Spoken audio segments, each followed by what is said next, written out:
Aqui eu ainda queria te perguntar mais uma coisinha rápida, que é, você tem chamado muita atenção, com razão, sobre a questão da preservação ambiental como bandeira inalienável da esquerda. Acho que o PT, de certa maneira, não foi tão bem, principalmente nos últimos governos, né, da Dilma, aquelas brigas com a Marina e tal. Como que você acha que um futuro governo Lula deve agir em relação à preservação do meio ambiente? Olha, Sinara, eu acho que a gente não pode mais colocar essa questão como secundária, como uma questão que vem depois. Eu ouvia muita gente dizendo, não, primeiro a gente vai resolver o problema dos pobres e depois vai pensar na preservação ambiental. Vai ser tarde, se a gente for colocar dessa maneira. A gente tem que pensar na preservação ambiental agora, certo? Sim. Eu acho que a gente tem...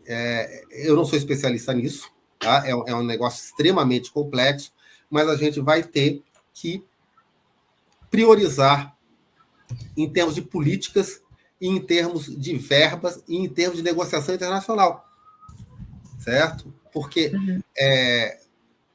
o que a gente está colocando em risco é a nossa própria sobrevivência, inclusive como espécie.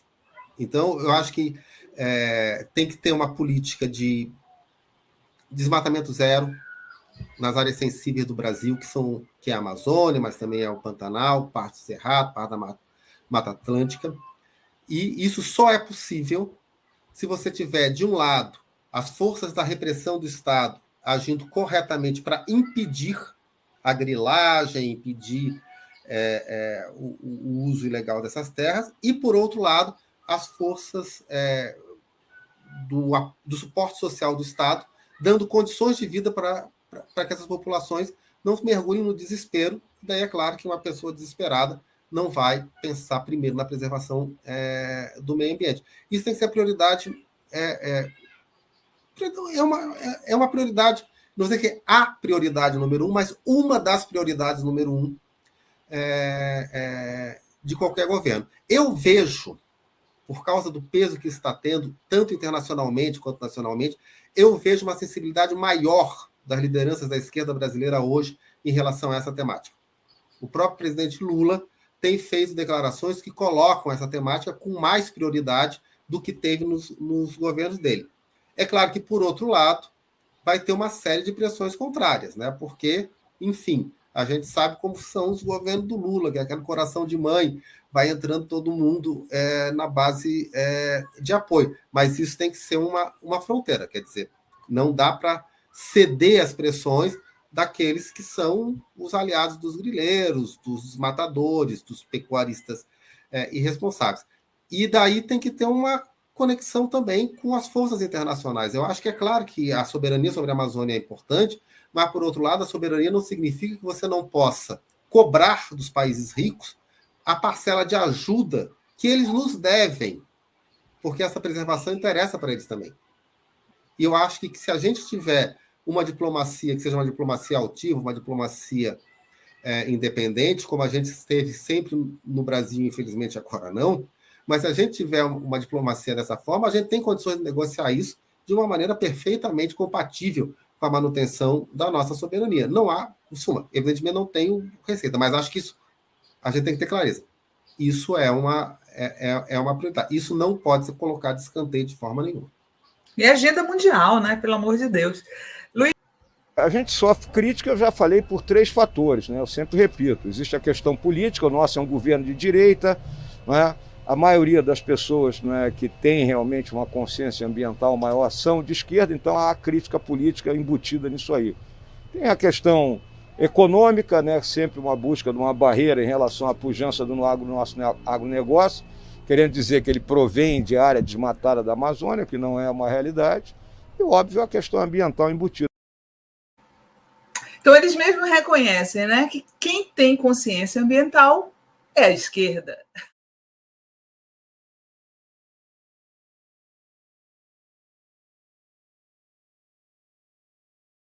Não pensemos que estamos dando uma esmola,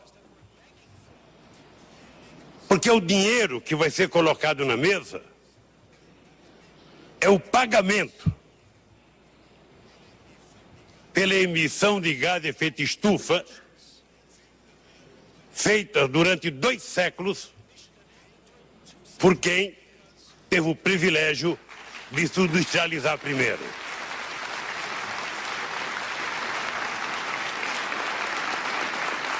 Não é uma barganha de quem tem dinheiro ou quem não tem dinheiro. É um compromisso mais sério. É um compromisso para saber se é verdadeiro ou não o que os cientistas estão dizendo de que o aquecimento global é irreversível. E de que, portanto, quem tem mais recursos e mais possibilidades precisa garantir da contribuição para proteger os mais necessitados.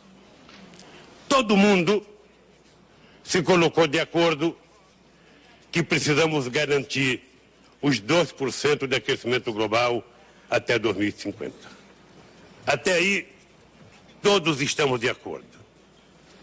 Todo mundo está consciente de que só é possível construirmos esse acordo se os países assumirem com muita responsabilidade as suas metas. E mesmo as metas, que deveria ser uma coisa mais simples, tem muita gente querendo barganhar as metas. Todos nós poderíamos oferecer um pouco mais se tivéssemos assumido boa vontade nos últimos períodos.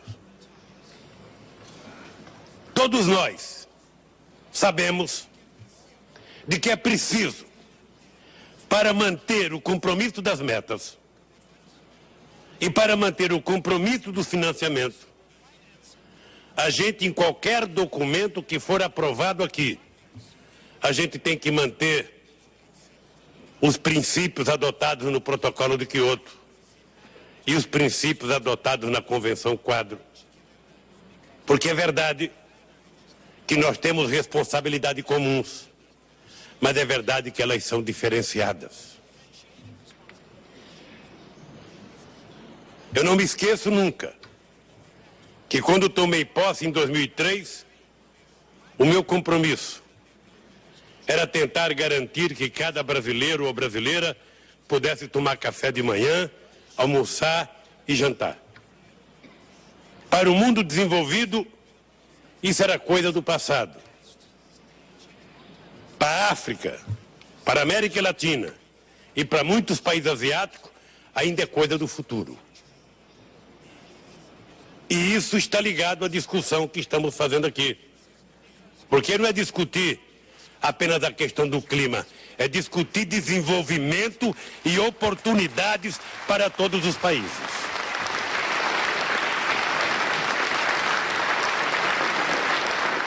Eu tive conversas com líderes importantes e cheguei à conclusão de que era possível construir uma base política que pudesse explicar ao mundo que nós, presidentes e primeiros-ministros e especialistas, somos muito responsáveis e queríamos encontrar uma solução.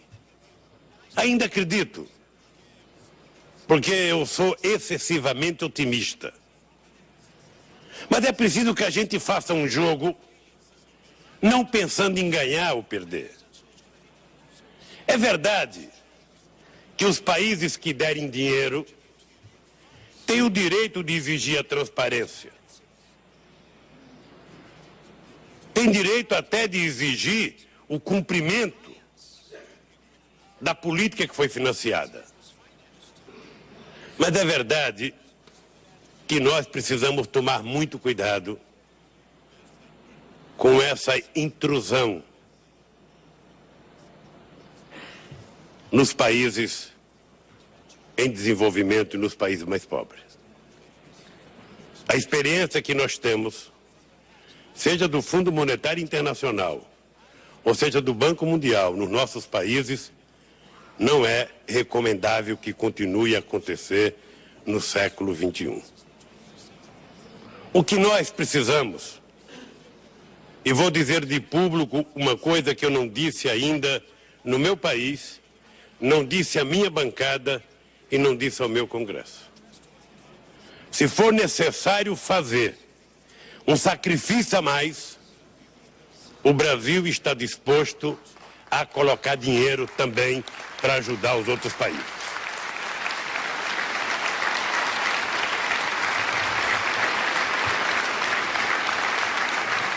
Estamos dispostos a participar do financiamento se nós nos colocarmos de acordo numa proposta final aqui nesse encontro. Agora, o que nós não estamos de acordo é que as figuras mais importantes do planeta Terra assinem qualquer documento para dizer que nós assinamos documento. Eu adoraria sair daqui com o documento mais perfeito do mundo assinado. Mas se não tivemos condições de fazer até agora, eu não sei, meu querido companheiro Rasmussen e meu companheiro Ban Ki-moon, se a gente não conseguiu fazer até agora esse documento, eu não sei se algum anjo ou algum sábio descerá nesse plenário e irá colocar na nossa cabeça a inteligência que nos faltou até a hora de agora. Não sei. Eu acredito, como eu acredito em Deus, eu acredito em milagre, ele pode acontecer. E quero fazer parte dele. Mas para que esse milagre aconteça, nós precisamos levar em conta que teve 2 grupos trabalhando os documentos aqui que nós não podemos esquecer. Portanto, o documento é muito importante dos grupos aqui. Segundo, que a gente possa fazer um documento político para servir de base de guarda-chuva também é possível fazer. Se a gente entender 3 coisas.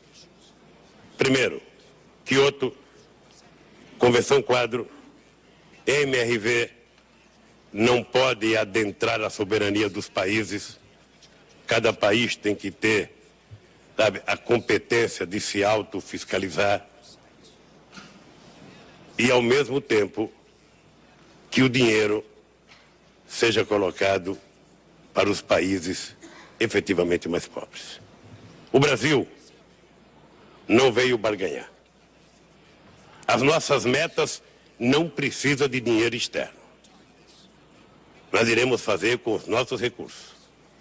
Mas estamos dispostos a dar um passo a mais, se a gente conseguir resolver o problema que vai atender, primeiro, a manutenção do desenvolvimento dos países em desenvolvimento. Nós passamos um século sem crescer, enquanto outros cresciam muito. Agora que nós começamos a crescer, não é justo que voltemos a fazer sacrifício.